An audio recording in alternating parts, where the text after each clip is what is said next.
pessoal, tudo bem? Sou o Cristiano, estamos começando mais uma aula do 8º ano, dessa vez a semana 2 do PET número 5. Vamos falar sobre primeiro reinado, tá aqui, né? Tema interessantíssimo aí, né? Nós já estudamos nas últimas aulas o processo de independência do Brasil, vimos lá o processo de consolidação da independência, com as guerras de independência, tudo mais, toda aquela resistência que o Dom Pedro I, né, e que o Império sofreu ali ao se tornar independente. E na aula de hoje nós vamos falar um pouquinho sobre a organização aí política desse primeiro reinado, período em que Dom Pedro I foi o imperador do Brasil, que vai ali de 1822, da independência, até quando ele abdica do trono lá em 1831, certo? Então, sem demora, vamos passar para a nossa aula de hoje. Está aqui o tema do lado, primeiro reinado no Brasil.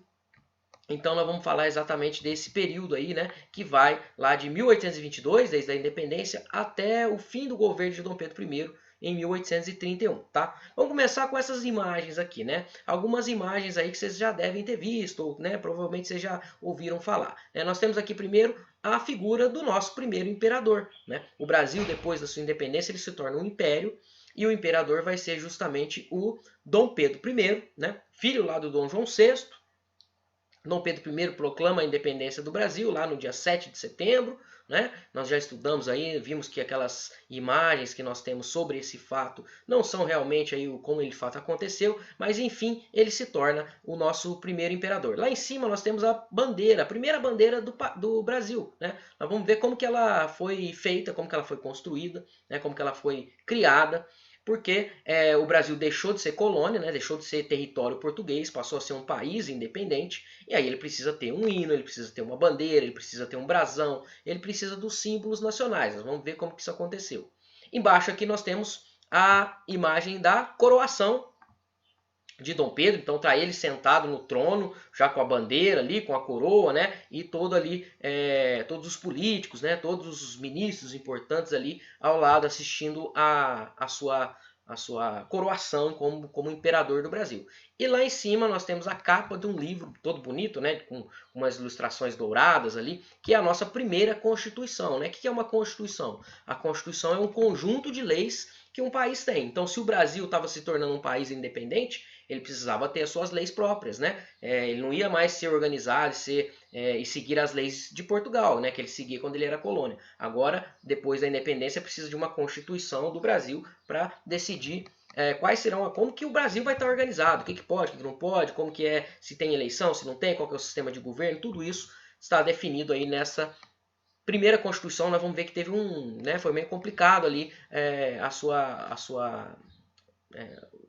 a criação dessa primeira Constituição, certo? Então vamos lá, o primeiro reinado então vai lá de 1822 até 1831, né, nós já falamos, é o período então que vai da independência do Brasil até o fim do governo de Dom Pedro I, tá? Dom Pedro I então ficou como imperador do Brasil de 1822 até 1831, e esse período aí é chamado de primeiro reinado, certo? Ele vai abdicar o trono em 1831, nós vamos ver o porquê no final dessa aula, tá? Nesse período, nós já vimos aí nas aulas anteriores que a criação do Império Brasileiro, né, que rompeu laços lá com Portugal, se tornou um país independente, passou por uma série de problemas, né? Teve muitos grupos sociais, principalmente os mais ligados aos portugueses, o chamado Partido Português lá, né?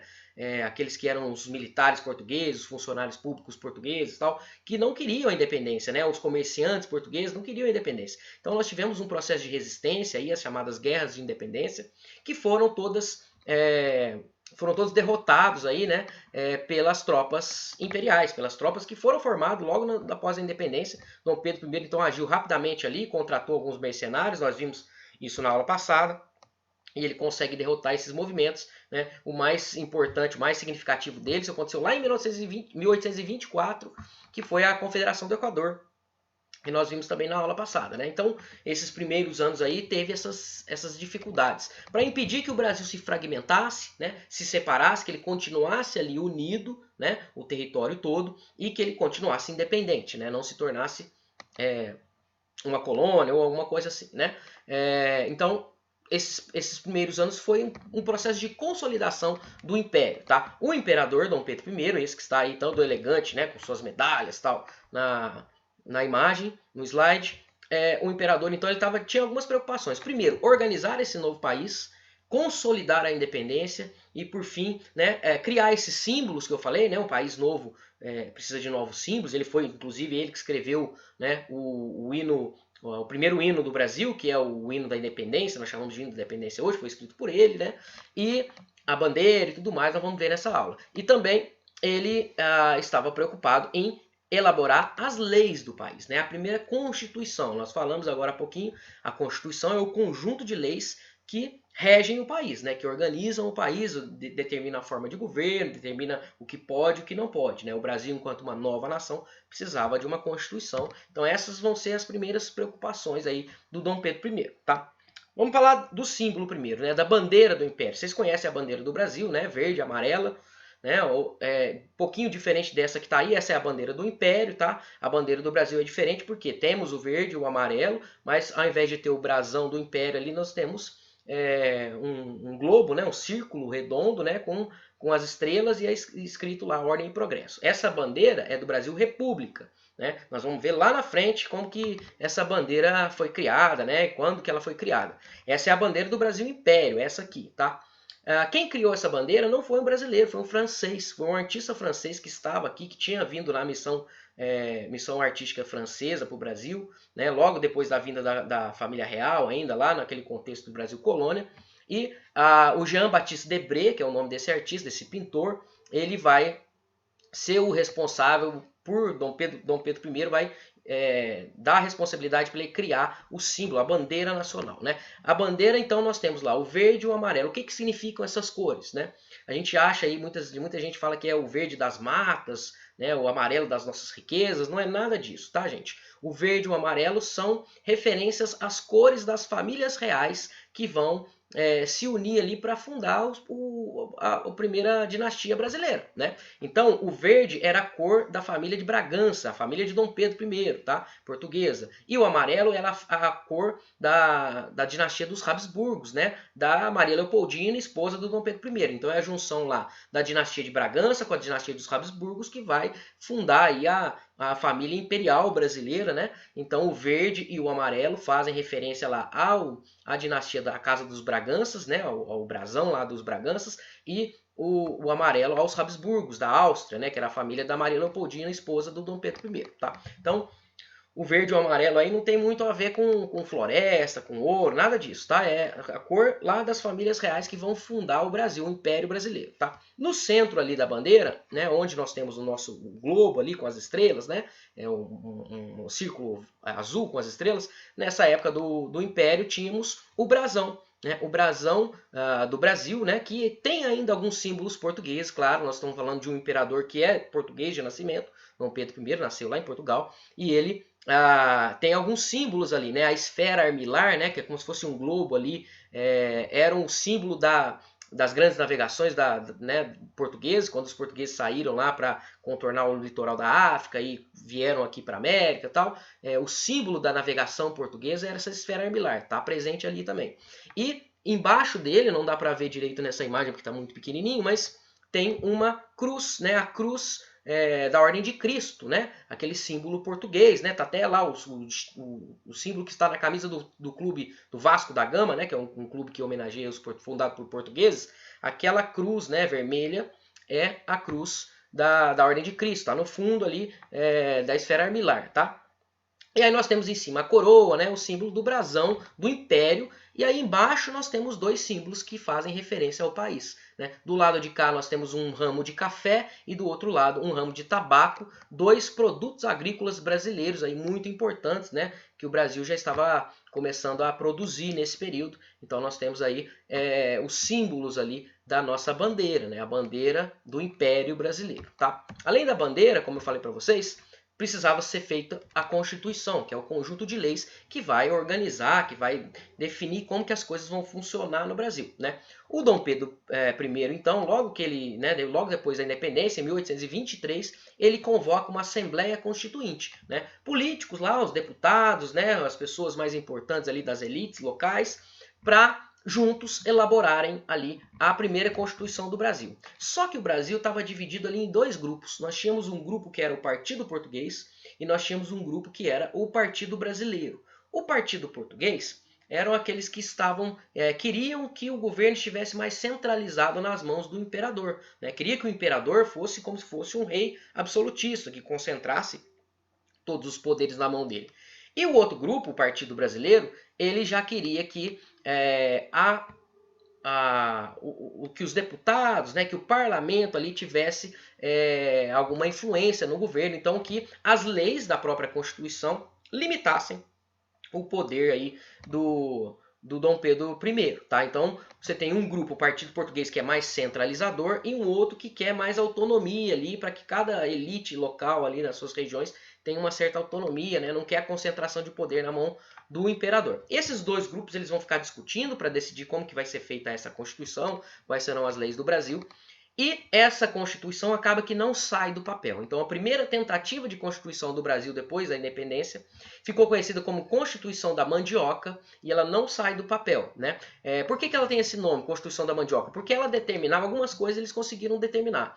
Por exemplo, ela determinava que para votar o voto ia ser censitário, ou seja, o que define ou não se você pode ou não votar ou se candidatar a algum cargo político é a renda que você tem, né? A quantidade de dinheiro que você tem, que você ganha.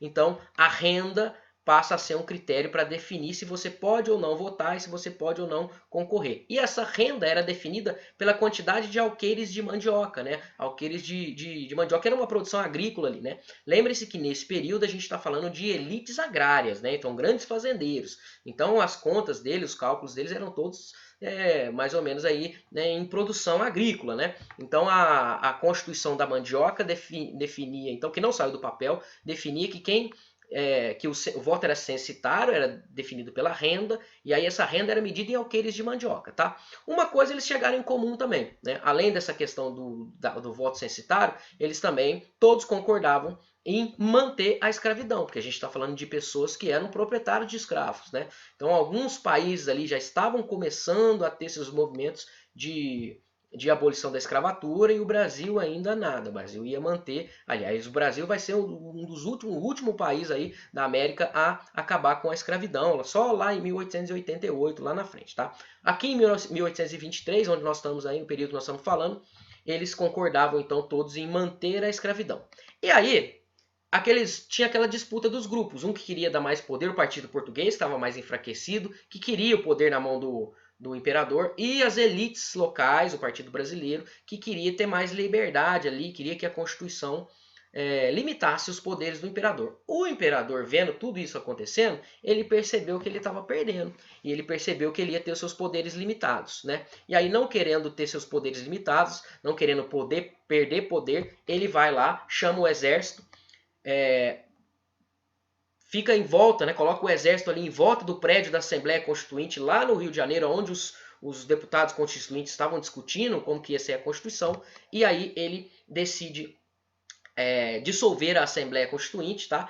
Num período que foi nesse acontecimento que ficou chamado de Noite da Agonia, porque eles ficaram presos lá, os deputados tentaram resistir e tal, e as tropas do exército falando para eles saírem, abandonarem o prédio, que muitos foram presos, né? E aí nós temos essa Noite da Agonia. O resultado da Noite da Agonia é que Dom Pedro acaba com a Assembleia, dissolve a Assembleia Constituinte e decide que ele, por conta própria, vai fazer a Constituição, né? Não vai ter nada de assembleia e tal, ele não quer perder poder não. Aliás, essa é uma característica do Dom Pedro I, ele é muito centralizador, tá? Ele quer ter o poder na mão dele, tá? Então aí o grupo lá dos que estavam discutindo, o grupo do Partido Português ficou mais satisfeito aí com essa atitude do Dom Pedro I. Enfim, ele acaba com essa assembleia no dia 12 de novembro de 1823, a Noite da Agonia, e aí decide que ele mesmo vai fazer a Constituição. E como que ele vai fazer essa Constituição?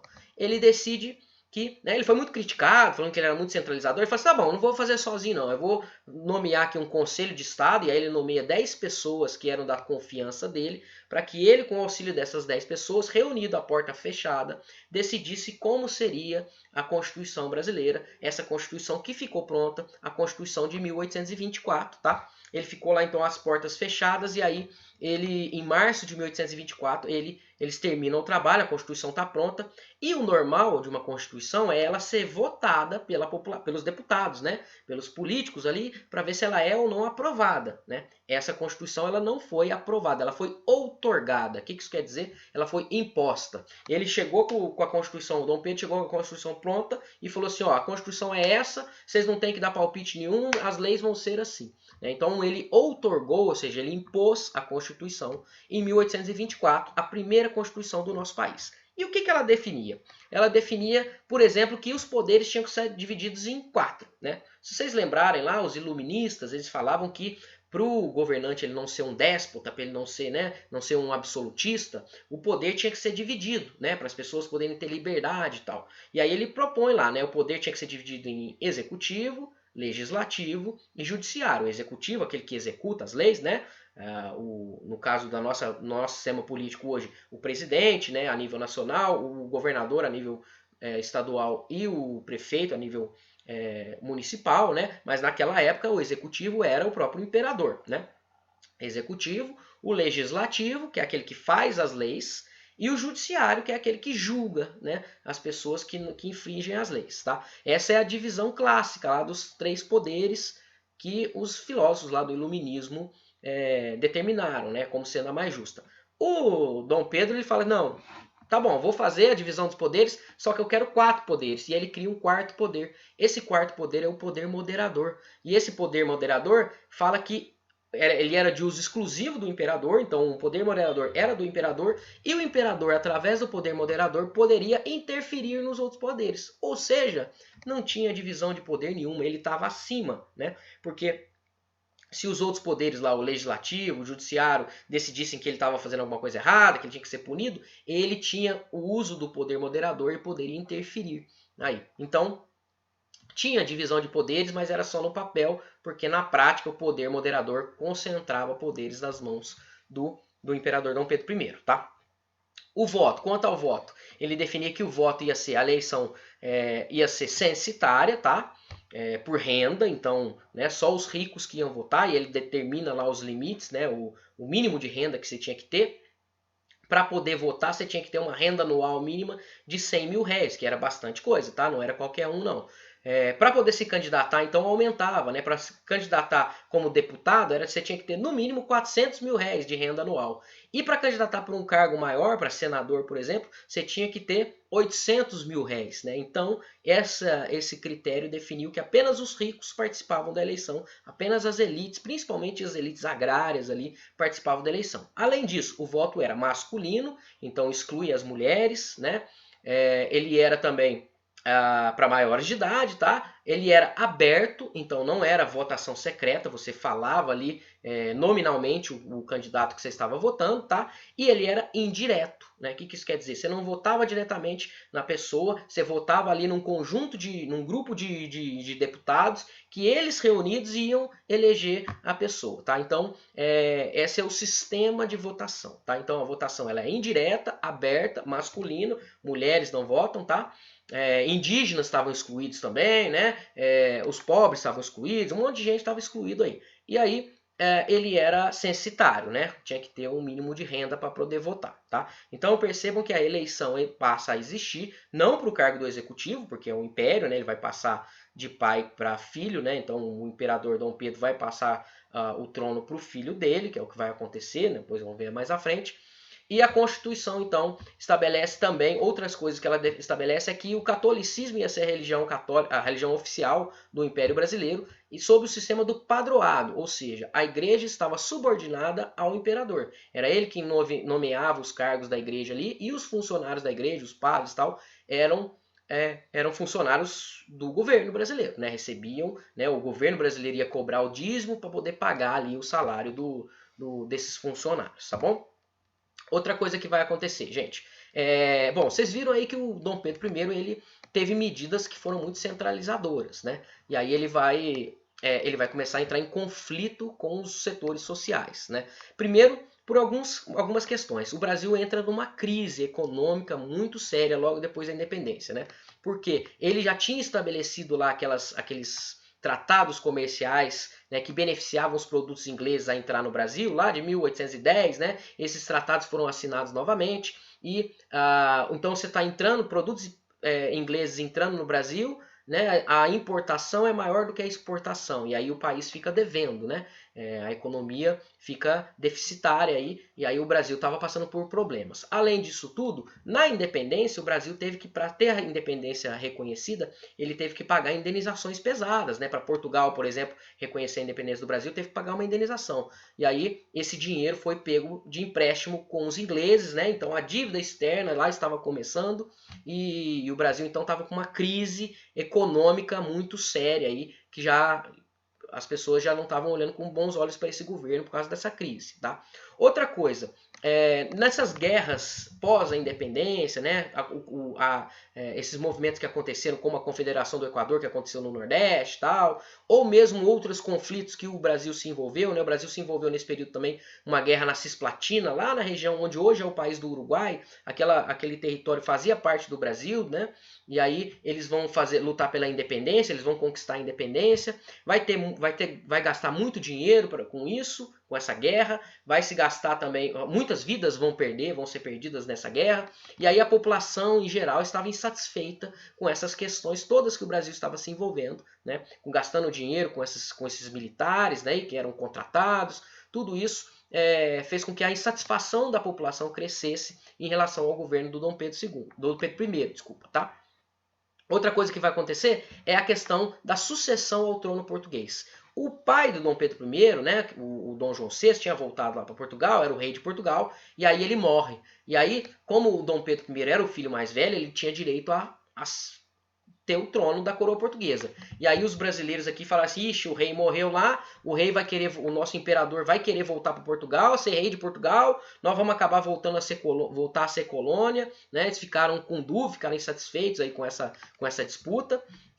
O Dom Pedro I, por sua vez, não podia deixar isso passar, porque, né, um grande reino, Portugal, estava nas mãos dele ali, ele poderia ser rei. Então ele abdica o trono lá de Portugal em nome da sua filha, que a sua filha ia assumir por ele.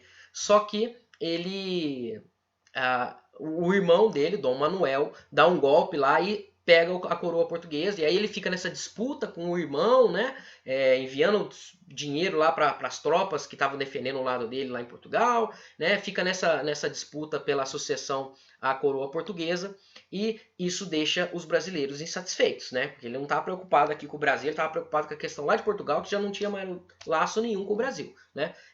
Então todas essas questões deixaram a população muito insatisfeita, a crise econômica, os gastos aí militares, essa questão lá de Portugal, e aí isso fica claro quando Dom Pedro I vai fazer uma viagem para Minas Gerais, e ao chegar em Minas Gerais, né, nas cidades mineiras ali, né, Ouro Preto, ele vai visitar aquela região, ele é recebido com protestos da população, mostrando que a população estava insatisfeita com o governo dele, e aí um grupo de apoiadores do Dom Pedro I prepara para ele uma festa, né, para quando ele retornasse ao Rio de Janeiro ele ser recebido com festa, para mostrar que ele tinha apoio e tal. Só que aí os liberais que estavam contra Dom Pedro tentam impedir essa festa de acontecer, aquele conflito vai para as ruas, vira a famosa Noite das Garrafadas, um conflito que demonstra bem a insatisfação da população brasileira com o governo do Dom Pedro I. Ele, sem saída, o que ele faz? Ele fala assim, bom, quer saber? Eu vou entrar em acordo aqui com as elites locais,